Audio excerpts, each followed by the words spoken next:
Remember the good old days when it seemed like Trump would be easily defeated and would never have a successful presidential campaign? Hope is one thing, but we all know how that turned out. Democrats made a lot of mistakes, and I think in some ways they did create the perfect storm for him to be able to rise in politics the way that he did. But overall, the biggest mistake that Democrats and never Trumpers continue to make is underestimating Donald Trump and underestimating his supporters. There have been several waves of just frankly unwarranted confidence regarding defeating Donald Trump or defeating his policies. Now, after this attack on Iran, I'm kind of seeing another wave of this kind of confidence. And I'm sorry, I hate to say it, I really, really do, but it's misplaced. And I'm seeing a lot of talk online, especially from political commentators, that this is a sign of hope, that MAGA is breaking and the MAGA civil war is going to lead to enough people abandoning Trump and his agenda that we can stop some of the things he wants to do. And I just want to caution you, like, don't have so much hope so quickly.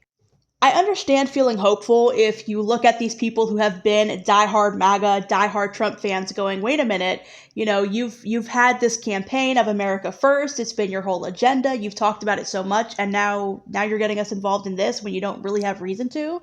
And here's the thing, for those who have done that, at least you're somewhat authentic, because the reality is most Trump supporters, most MAGA, they are fake as hell. They are the fakest people you will ever interact with. What they say they hold as like a core belief, like it will change with the wind, meaning whenever Donald Trump posts something on the internet.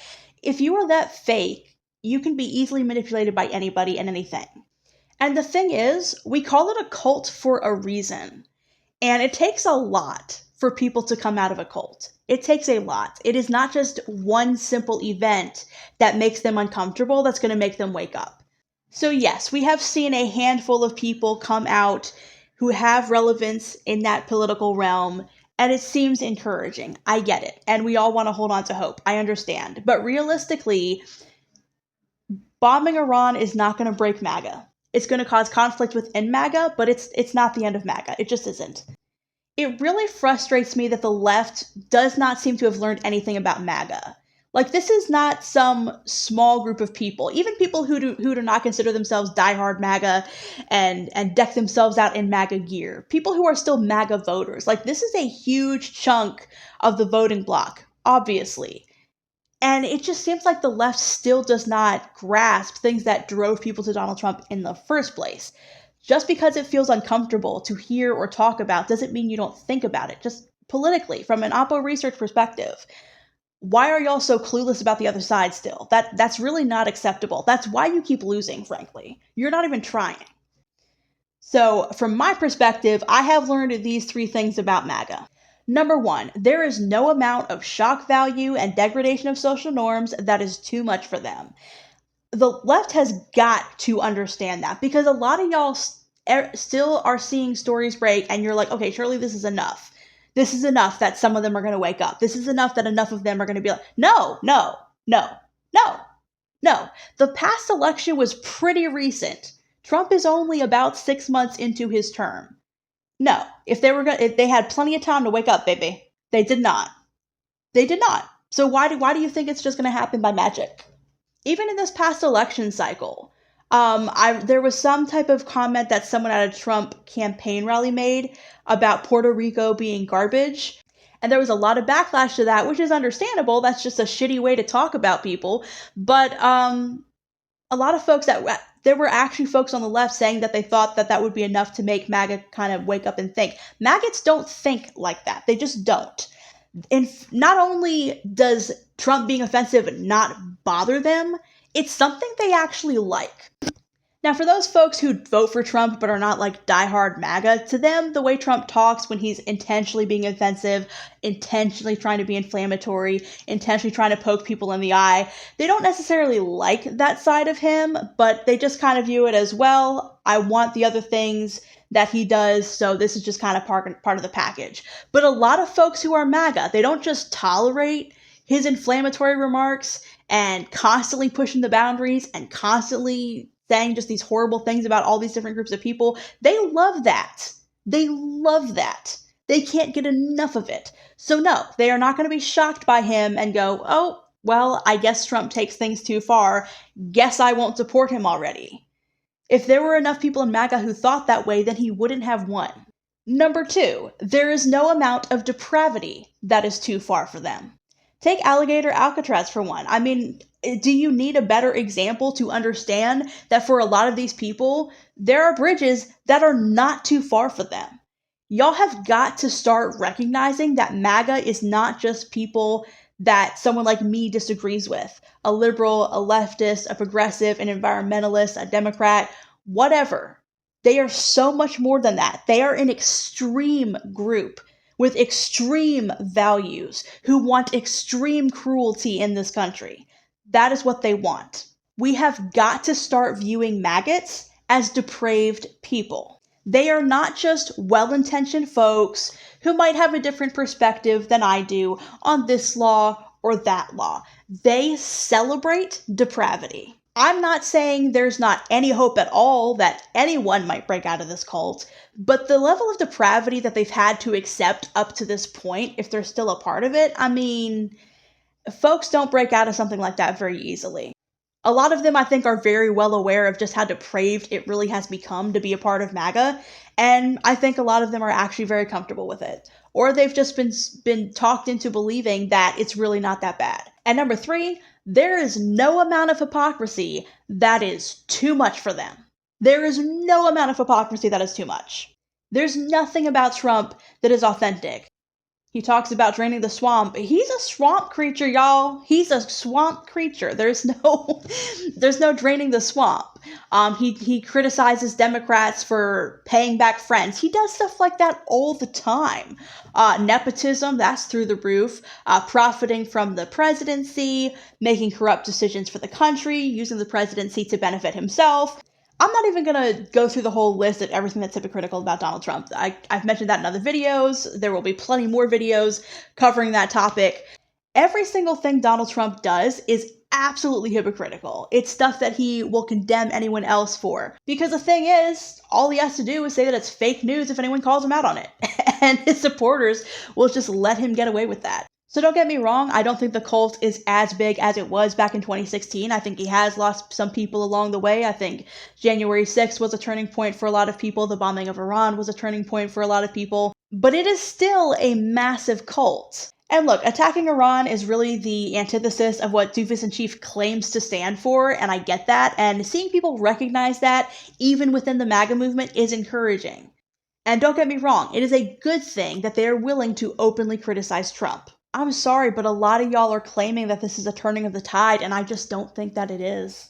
Because even on the side of maggots, there's still some type of thought process. Like, yes, it is a cult.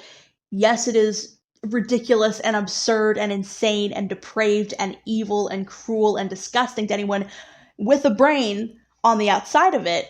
But there is some level of thinking, and I think to a degree, they do value some of the things they claim to value. They just don't follow through on it. So I think a lot of them do value things like free speech. So when the Republican Party is going after anyone who criticizes the Israeli government, I think eventually people are going to be like, well, wait a minute. What if I have a problem with something Israel does? I can't say that. I can't be a part of this group if I have that opinion. And I think a lot of them are starting to see through the smoke and mirrors that a lot of people who claim to be America first are not America first. They are Israel first. And if you are not in line with that, they will come after you. So I think things like that over time will take enough of a toll that it does start to chip away at the facade. The problem is, once they've kind of dealt with their emotions and once they've kind of like worked through whatever experience they had that made them really think about it, they'll kind of just shrink back and go back to being MAGA and supporting Trump, back to the same old. So I just don't think it's going to be a moment of just enduring character where they're like, wait a minute, this guy's doing some things that are just really the opposite of what he said he would do, what he said he believes in, what I voted for. At the end of the day, even when Trump offends them personally or does something that they think is too far or something that they don't agree with or think shouldn't be a part of MAGA or America First or whatever, at the end of the day, when Doofus in Chief does a 180, they will do a 180. It might take a minute for them to catch up, but eventually they're going to follow their leader. These are people who just repeat lines that Donald Trump gives them, talking points that Donald Trump gives them. They're not thinking people. They're not thoughtful people. So in other words, a lot of these folks started with having some core frustrations that ended up getting them on the Trump train to begin with. But once things kind of came full circle and they really became part of the MAGA movement, they kind of stopped thinking for themselves. It is insane the amount of people I have heard turn their back on things they have believed their entire lives just because Trump said so. Just because Trump told them to, basically. Like, it is scary how much mind control this freak has over people. It is a massive strategic mistake to assume that these people will stick to their own logic. Because the thing is, usually when they talk about what they're frustrated with, or why they voted a certain way, they're being somewhat authentic. Past that point, there is no authenticity. It's just a matter of repeating whatever dear leader wants them to. So when you have these political commentators in the MAGA movement that are kind of breaking off and saying, okay, well, this is an aspect of what Trump's doing that I just don't agree with, that I'm not okay with. Those are anomalies. And frankly, most of those anomalies die out and they go right back to dear leader. Because even when they don't like him and they disagree with him, he's still their best option for getting done the other things that they want done. Will there be exceptions to that rule? Sure. There will be some who will not crawl back to him.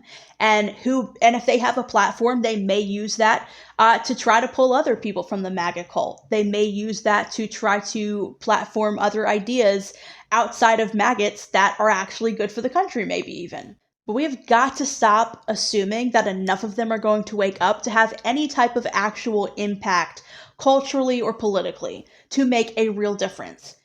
Because at the end of the day, Donald Trump is still president, and that's not changing for another 3.5 years. So even if some people regret their vote now, like that does nothing to really help us. Midterms feel like they're not that far away, but a lot can happen between then and now. So a lot of these folks that I think are criticizing Donald Trump and saying that he's turned his back on certain ideals, which, first of all, he's the hypocrite of all hypocrites. So if you supported Donald Trump all the way up until the bombing of Iran, like, where have you been? Were you expecting someone who was true to their word at this point? Like, at some point, that's your fault for expecting an authentic guy. He's not an authentic, true to his word guy. Never has been, never will be. So if that's like the breaking point for you, I don't even know what to say just from a logical perspective. Like, what's the line of thought that got you this far into MAGA? The country needs to move forward without maggots. The midterms are coming, and the Republicans are going to have a plan. The Democrats do not have a plan. They are just hoping enough people will break off. They've learned nothing about maggots. They've learned nothing about their agenda. They've learned nothing about the cults. Like, it's so hopeless. It's so hopeless. Not to mention, the biggest problem with the Democrat Party is that they are made up of so many more factions than the Republican Party is. So it is very difficult for them to be able to have a unified message or to have a candidate that is going to unify enough people who are Democrats. Because even if you hate Trump, there's always going to be something that feels like a deal breaker when it comes to a candidate. These are depraved people who hate the thought of other people being okay. That is what maggots are. They stand for nothing. Stop assuming that by the time midterms get here, they're going to suddenly be these good people that are part of a civilized society that give a damn about anyone but themselves. They are not going to be that self-aware when the midterms get here. So if you're thinking that some type of civil war within MAGA is going to be enough to get you the votes, go back to the drawing board.